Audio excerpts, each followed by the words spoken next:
Indeed, it's a beautiful day for us to once again study the Word this morning.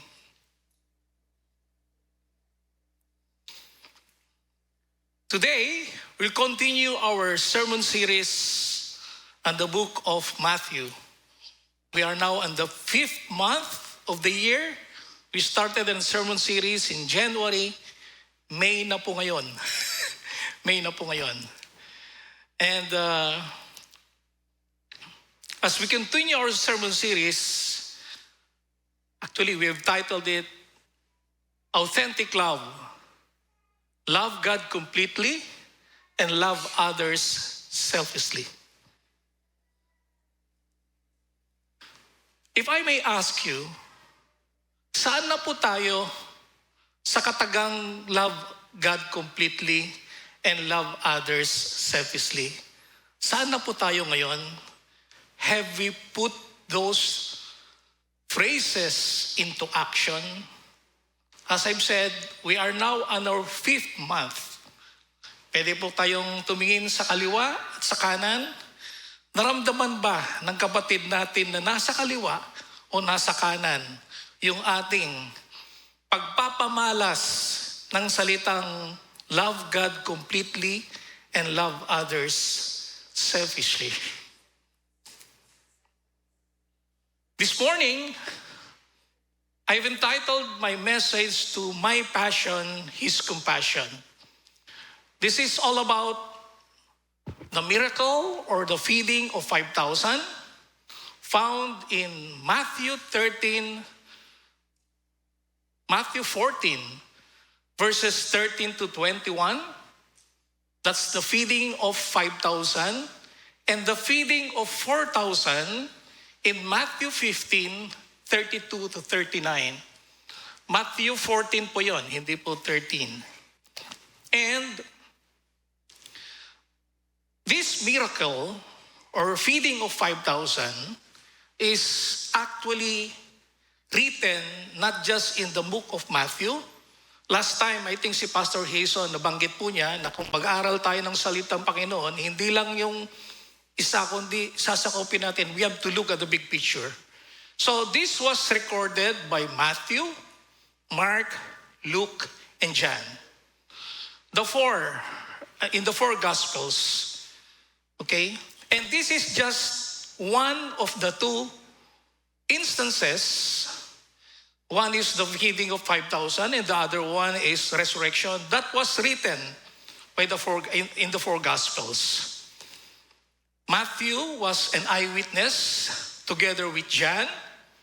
Mark was not an eyewitness, but Peter was an eyewitness who relayed what happened to Mark. Okay, so again, this happening or this miracle was recorded in the four Gospels, but only two were eyewitnesses. But nevertheless, all writers were inspired by God to write the account of the feeding of the 5,000. There's a separate scenario as I found written in Matthew 15, 32 to 39. That's feeding of the 4,000. Magkaiba pong scenario. But more or less, the context is the same. The context is the same. So given that as an introduction, I think we are now ready to delve into the Word of God. But before that, shall we pause for a moment of prayer? Let us all pray. Father in heaven, we thank you once again for the opportunity to study your Word. And I ask, Lord, that you'll just speak through me as I deliver your message this morning. And I pray that we will not just be hearers of the Word, but doers also. In Jesus' name we pray, amen, amen. Okay, last week, Elder Mark talked about the different parables, teachings of the Lord Jesus Christ. Well, in the book of Matthew, Jesus was preaching all over to new believers. Now, at the last week, at the last portion of Matthew chapter 13, There goes the different parables. Jesus was teaching to his disciples and the multitude. Different parables. However, at the end of chapter 13, there was a rejection of Jesus at the Nazareth. So given the rejection, he withdrew. He withdrew. And then at the first part of chapter 14, there was an event that's very tragic. Tragic in the sense that si Herod, nagsiselos na siya kasi ang dami ng mga taong sumusunod sa Jesus Christ for the teachings. The multitudes are following Jesus Christ. Nagsiselos na siya. And one of disciples of the Lord Jesus Christ, John the Baptist, parang napagtuunan ng pansin ni Herod. Kung babasahin natin chapter 14, 1 to 12, it was the birthday of Herod. And in that event, Herodias' daughter danced before the guests of Herod's during the birthday party. And Herod was so pleased with the dancing. So she asked the mother, ano yung gusto mo bilang regalo sa'yo? Kasi tuwan-tuwa siya dun sa pagsayaw ng kanyang daughter. Sabi ng nanay, I want John the Baptist head on a platter. Because Herod made that promise to the mother, indeed. After that event, after the party, binigay ni Herod yung ulo mismo ni John the Baptist on the platter. What a tragic event. Now this leads us to the next.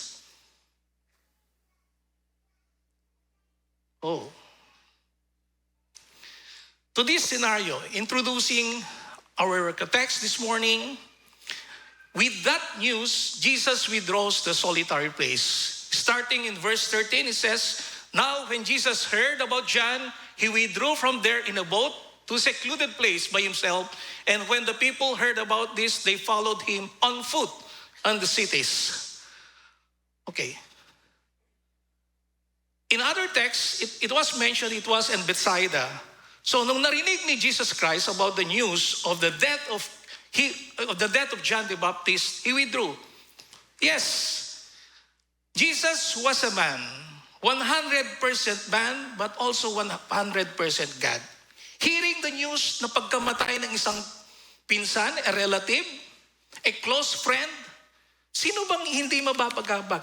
Sino bang hindi malulungkot? At yun na yun ang naramdaman na rin ng Panginoong Hesus nung nalaman niya ng balita na pinatay ni King Herod si John the Baptist.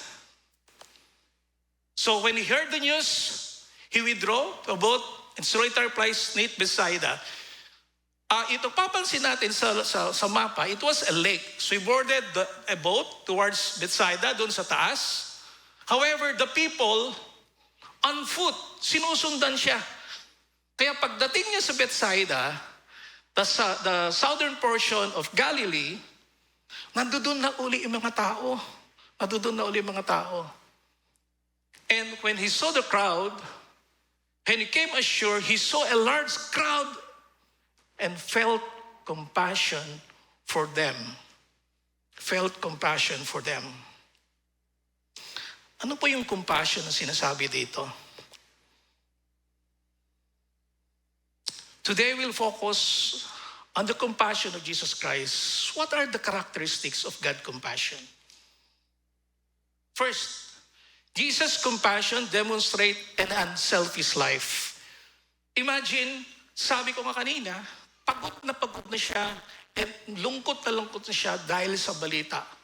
However, pagdating niya doon sa Bethsaida, nakita niya napakaraming tao. Ilan po sa atin ang gustong-gustong magpahinga, tapos sasabihin, may bisita ka, gumising ka muna, bumaon ka muna. Di ba parang, di ba? But the Lord, yes, He needed rest. Given that news, He wanted to rest. Again, He was also human. However, seeing the multitude, Nakikita niya, gutom na gutom. Doon sa feeding of the 4,000, 3 days na wala po silang kain. Nakita niya, gutom na gutom. And he wanted, got that compassion. Even those who are sick. He wanted to rest, but seeing the people in need, he stepped out from the boat and had compassion with them. He prioritized the need of the people instead of attending to his own needs. Na-identify niyo yung feeling? At ano yung attitude ni Jesus nung ginawa niya na yun? He put not just an empathy to people, but put it into action. Again. Now,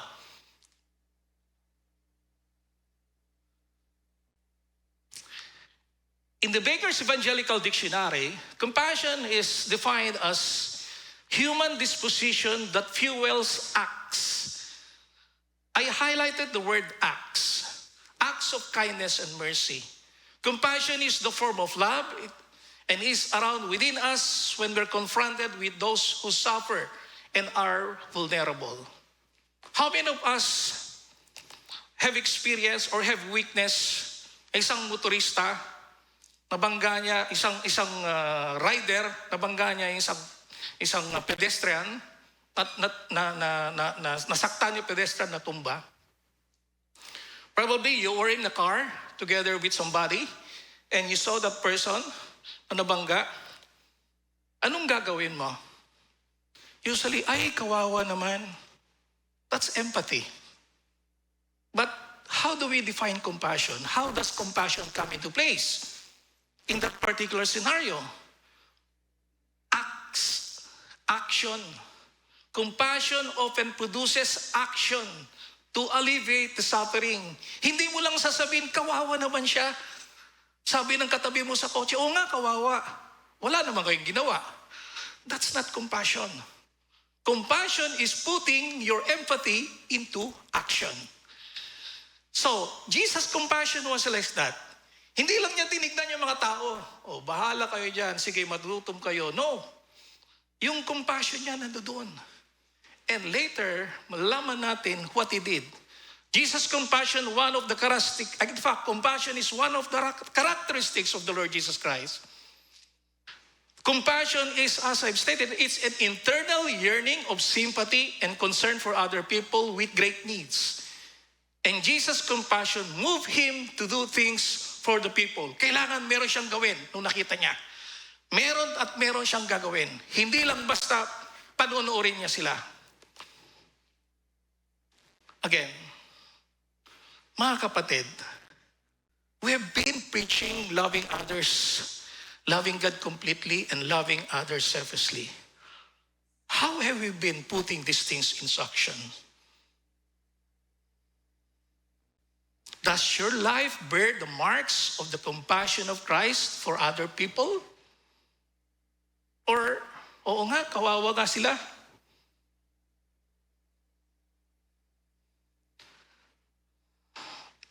Make authentic multiplying disciples. Tanggalin natin yung make. Authentic.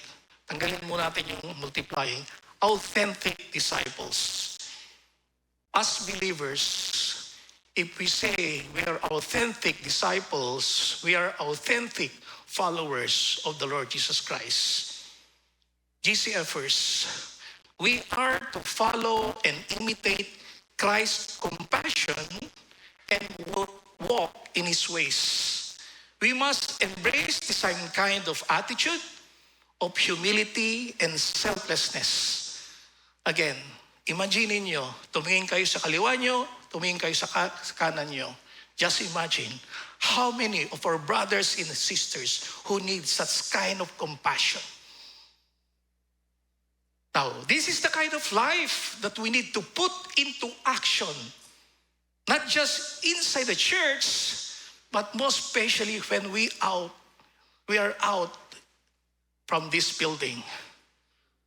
Our passion must be like Jesus' compassion. That's why I've titled the message, My Passion. Our passion should be like His compassion.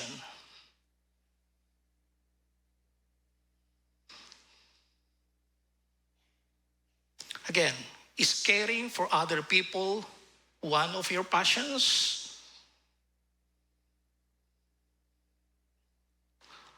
We may be in a company of people who profess to know Jesus, who profess to have a vast knowledge about the Word of God. But, alam niyo po, kahit magagaling magsalita, kung wala po silang puso, compassion, that's nothing. Probably you've seen somebody else, one who has ready biblical answers. Pag tinanong mo siya patungkol dito, masasagot ka niya. Kaagad-agad.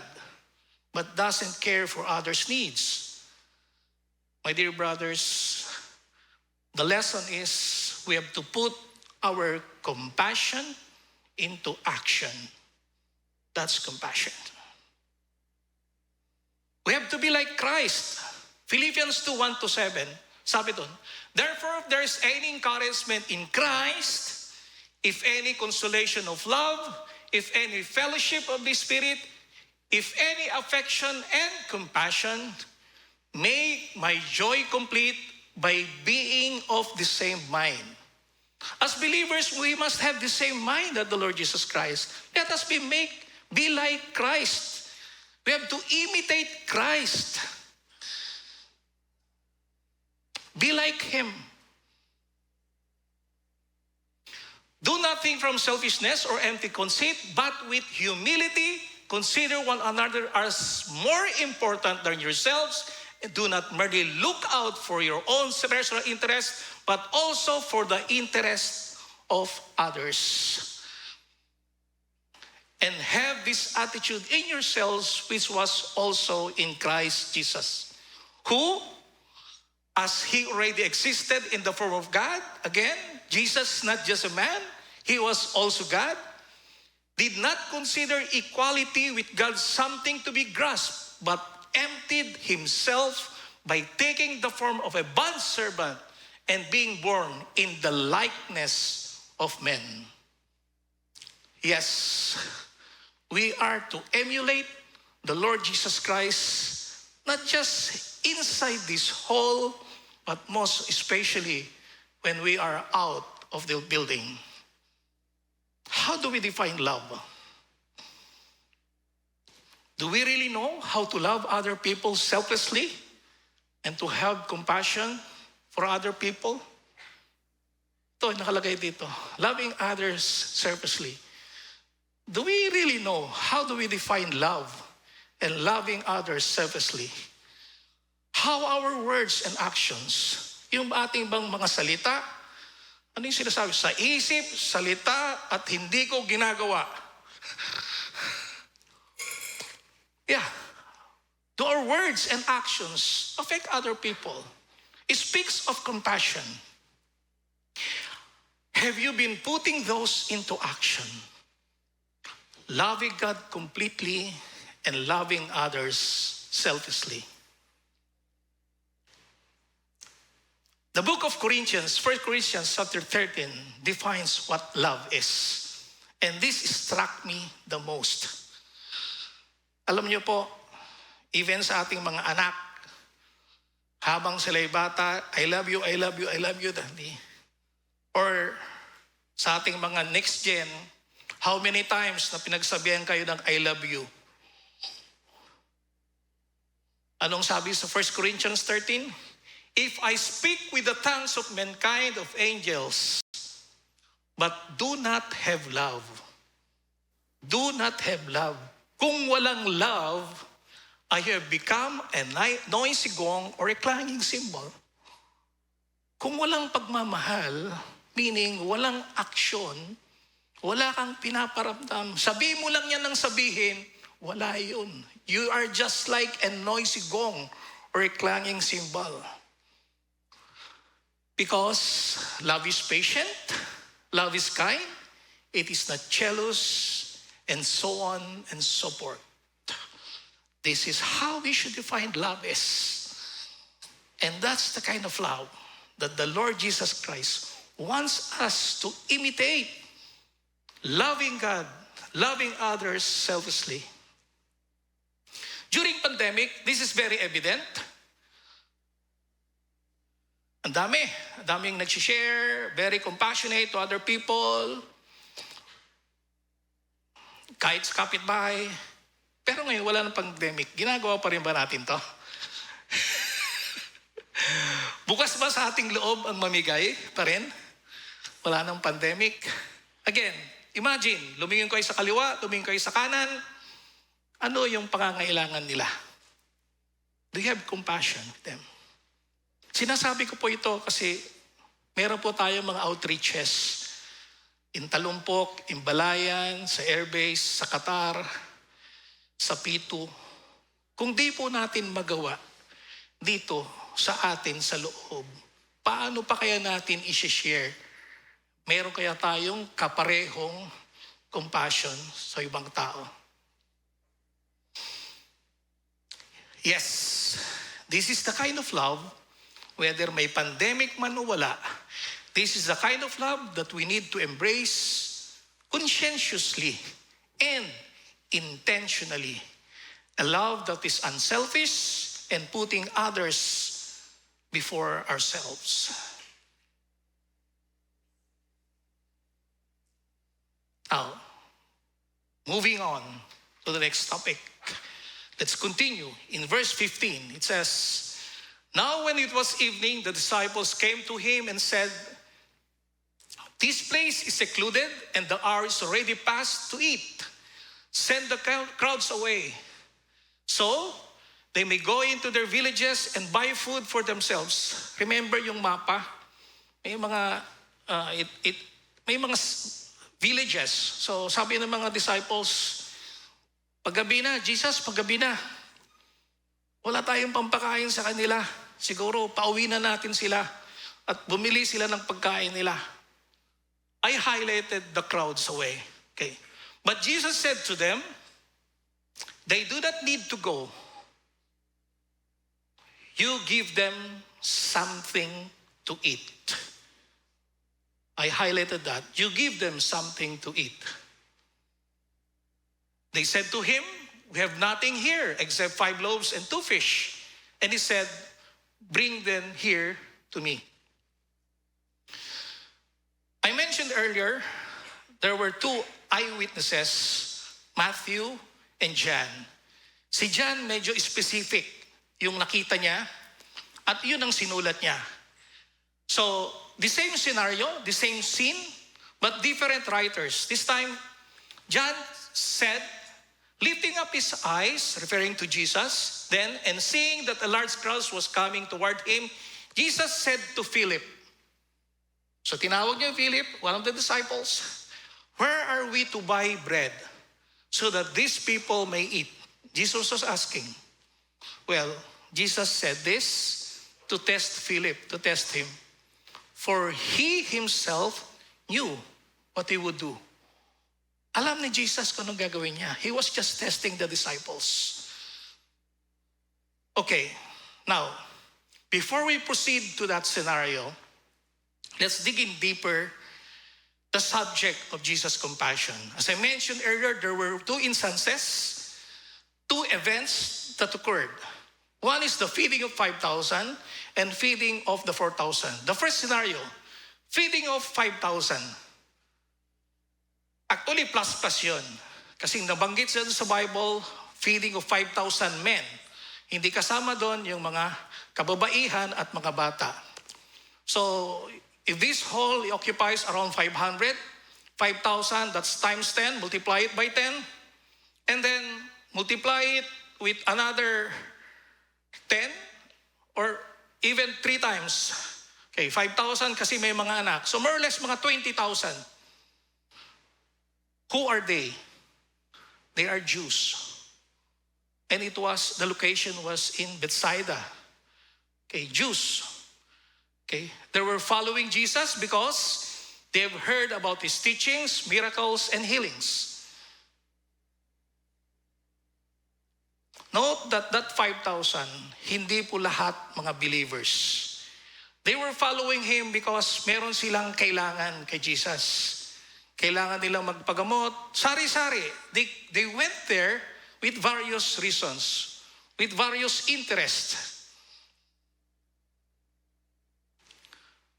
At the feeding of 4,000, may some skeptics, may some mga tumutulig sa Biblia. Hindi pareho lang yun. Nagkamali lang si Matthew sa pag-record. Yung isa 5,000, mali lang bilang nila. Yung isa 4,000. No. It's different. Because the audience in 4,000 are the Gentiles. The Gentiles. And it's located in a separate setting. Now, 4,000, again, plus women and plus children. And yung scenario doon, they have not eating for 3 days, so gutom na sila. Some people were lame, blind, and mute, and crippled. Again, similar to the 5,000, they sought for Jesus Christ for varied reasons. The crowd's needs are also diverse, and again, hindi lahat sa kanila ay mga believers or Christians. The point is, when God has this compassion, He did not just have compassion to the Jews, but also to the Gentiles. Jesus' compassion is to all people. Ikaw man ay isang Jew or Gentile. And the same compassion that Jesus or the Lord Jesus Christ is giving to us nowadays. Hindi po tinitignan kung mayaman ka, mahirap ka, mataas ka sa estado sa buhay, mas maraking sinesweldo mo kaysa nasa kaliwa mo. No. Believer ka man and unbeliever ka man, no. Jesus' compassion is all people without bounds. Jesus' love extends to all people from all walks of life. They may be believer or unbeliever. Also, maliban dun sa mga tao, yung 5,000 saka 4,000, Jesus also extends His compassion to His disciples. Alam nyo, yun nga, nabasa natin rin sa book of John, tinesting niya si Philip. Pwedeng ipahiya niya yung mga disipulo niya. Kasi yun nga, worried na yung mga disipulo niya. Paano natin papakainin ito? Mapapaya tayo dito, ang dami-dami nila. But this is a training opportunity for the disciples to develop His disciples' growth and understanding. Bakit? Alam ng Panginoon, in other text, it was Passover, nearing Passover. So malapit na siyang mamatay. Malapit na siyang ipako sa krus ng Kalbaryo. It's nearing the death of the Lord Jesus Christ. So He has to train His disciples to continue the mission. Technically, this was a test mission to disciples. And His compassion to them, teaching them. So disciples were there. Ano yung ginawa niya? Hindi siya yung Jesus, what did Jesus do? Hindi siya yung siya nag-multiply tapos siya nag-distribute. He blessed the bread and the fish and let His disciples distribute it to the people. That is an exact OJT para sa mga disciples. Jesus was preparing them, preparing His disciples to continue the mission after His resurrection. Now, moving on, and ordering the crowds to sit down on the grass, He took the 5 loaves and the 2 fish and looked up toward heaven. He blessed the food, and breaking the loaves, He gave them to the disciples, as I mentioned earlier. Hindi niya directly binigay sa mga tao, and the disciples gave them to the crowds. So Jesus commanded the disciples to feed the multitude, and the disciples obeyed Jesus' command. Obeyed totally. Obeyed totally. Walang pag-aadlinlangan. Sumunod sila sa utos ng Panginoon. But note, Jesus did not just ordered them to feed the people, but He provided the means. Hence, like us today, when Jesus said, go for a mission, go to Balayan, go to Talumpok, go to the ends of the world, Jesus is providing us the same provision as He has given to His disciples. Yes, Jesus is God. He multiplied. And that proves that Jesus was not just a man, but God. Kaya niyang mag-provide. Kagaya ng ating kinanta kanina. Also, Jesus is trustworthy. Kung ano yung pinangako niya sa iyo, susundin niya. And then, as I've said, He provides.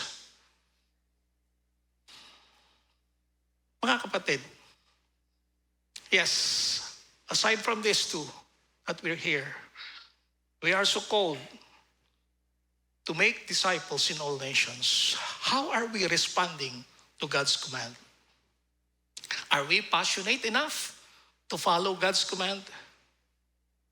John Piper said, the number one passion in our lives has to be a passion for the glory of God. Do you believe that? The number one passion in our lives has to be the passion for the glory of God. Loving God with passion means that you have made Him Lord of all your life, making Him a priority, not just a possibility, taking time to nourish your relationship with Him day in and day out. Alam niyo mga kapatid, wala pong neutral sa Panginoon. Ano ko pong ibig sabihin pag neutral? Yung tipong andito ka ngayon, pag linggo, Kristiyano ka pag linggo, pero kinabukasan hindi na. You can't come to church today and act like a Christian, then tomorrow you do your own selfish acts. You have to love God completely. If you accept His word, you have to embrace His word totally, not partially. Just like what I preached last time, yung Beatitudes. Beatitudes. Hindi ka mamimili lang kung anong gusto mong sundin. It must be completely neutrals. You have to obey it totally, completely. John Piper added, and let your passion be single. That is, to have an undivided heart for God. Loving God completely. To have an undivided heart for God. Moving on to our last topic. And they all ate and were satisfied, and they picked up what was left over the broken pieces, 12 full baskets, and there were about 5,000 men who ate, besides women and children. Everybody ate, and everybody was satisfied. May excess pa na 12 baskets. Now, what does this symbolize? Jesus' compassion covers all people's needs. Jesus' compassion symbolizes His boundless generosity and care. It assures us, believers, of God's capacity to meet not only physical needs, physical needs, but also spiritual needs. Sa physical needs, even our meager resources. Yes, kapatid, kung nakikinig ka ngayon, God will provide as long as you work for the Lord. Yung kulang sa tuition ng anak mo, kapatid, God will provide. Sa ating mga estudyante, yes, yung kulang sa tuition, God will provide. Yung may kulang pambili ng maintenance, baka mamaya may mag-Gcash sa'yo. God will provide.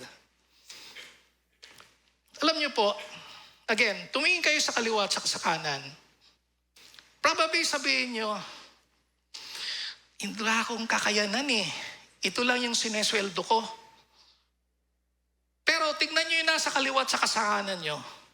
Kung ang sweldo niyo ay mas malaki kaysa sinesweldo yung nasa kanan o nasa kaliwa nyo, magbigay ka. Pwede ba yan? Kasi wala akong bibigay ngayon eh.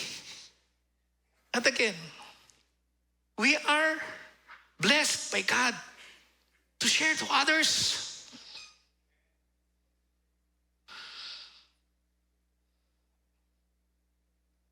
"12 full baskets." Ano ibig sabihin ng 12? The number 12 was not explained in the book of Matthew, but it is often used, commonly used, that number in the Bible. 12 is used frequently or refers to the 12 tribes of Israel. Remember the setting for the Jews. 12 tribes of Israel. And if this was the intent, the idea is there was enough left over. Remember, only 5,000 ang nandoon, plus children and women. But that's not the whole nation. I mean, the whole tribes of Israel. But merong 12 na excess, meaning it can feed. Jesus will be able to feed even the whole tribes of Israel. How about in 4,000? They are Gentiles. And says, to all nations, kung babasahin po natin, to all nations. Therefore, this symbolizes God's capacity to provide the needs, not just the nation of Israel, not just the Gentiles, but to the whole world, including you, to all of us. That's what the Lord says. He will provide. And His provision is unli.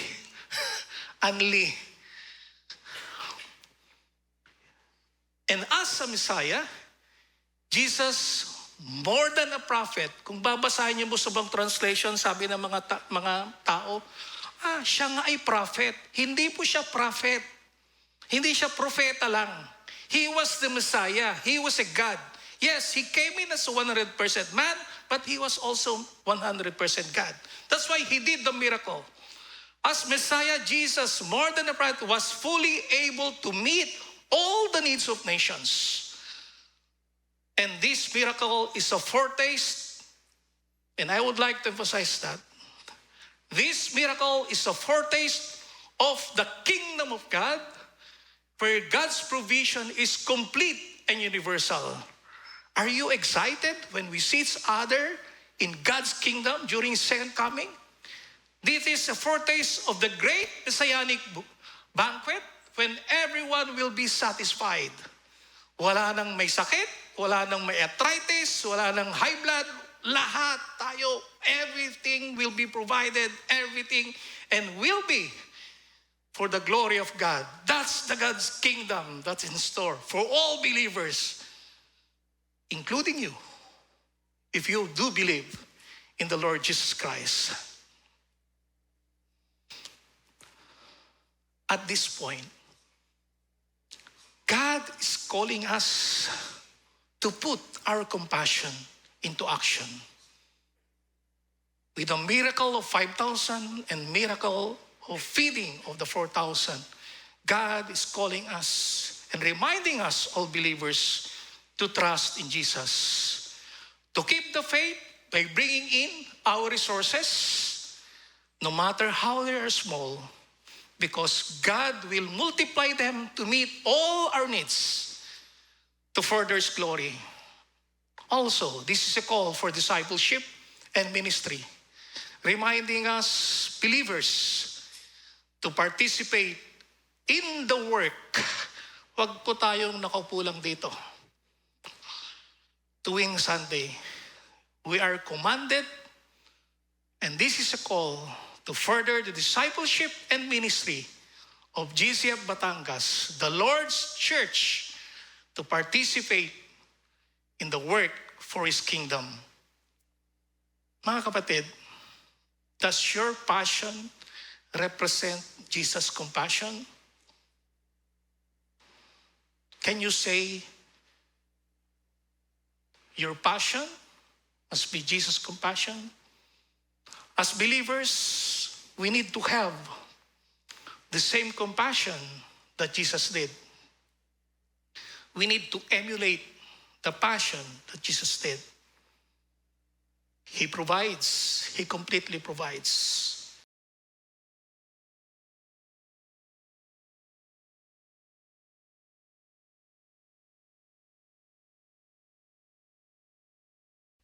Completely, again, there are neutrals in loving God.